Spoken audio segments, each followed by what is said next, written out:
রামের আয় শ্যামের থেকে 40% কম, তাহলে শ্যামের আয় রামের থেকে কত শতাংশ বেশি?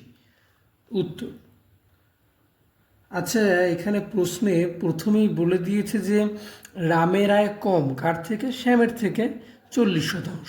তাহলে শ্যামের অঙ্ক বা শ্যামের আয়কে আমরা এখানে ধরে নেব। ধরি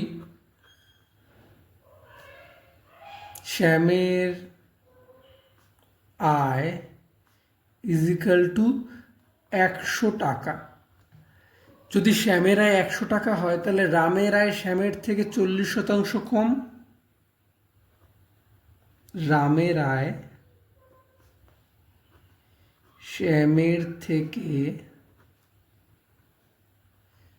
40% কম। এর মানে কি?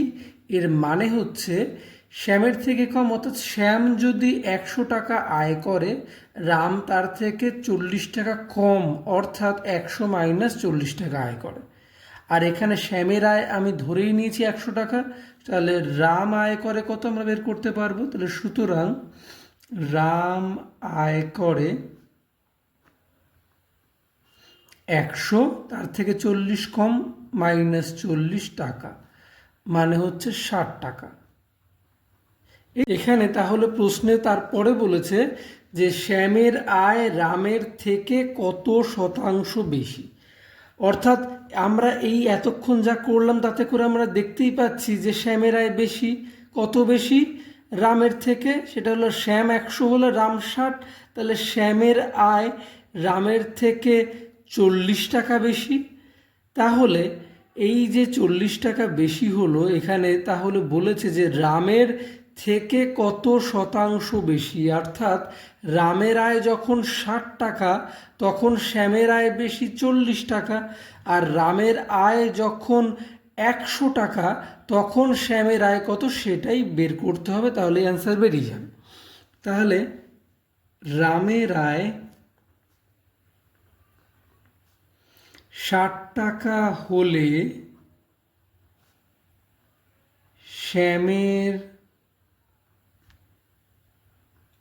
আয় বেশি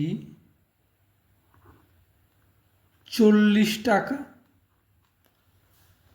তাহলে রামের আয় 1 টাকা হলে শ্যামের আয় বেশি 40/60 টাকা।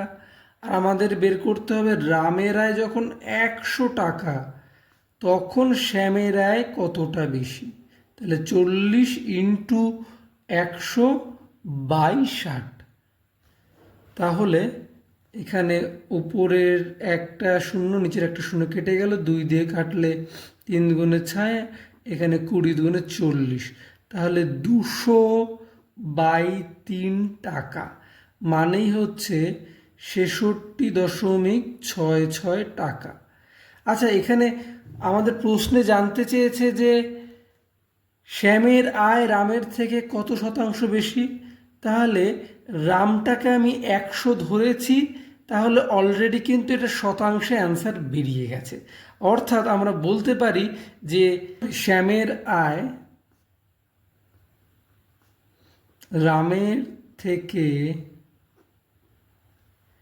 66.66% বেশি। অ্যান্সার।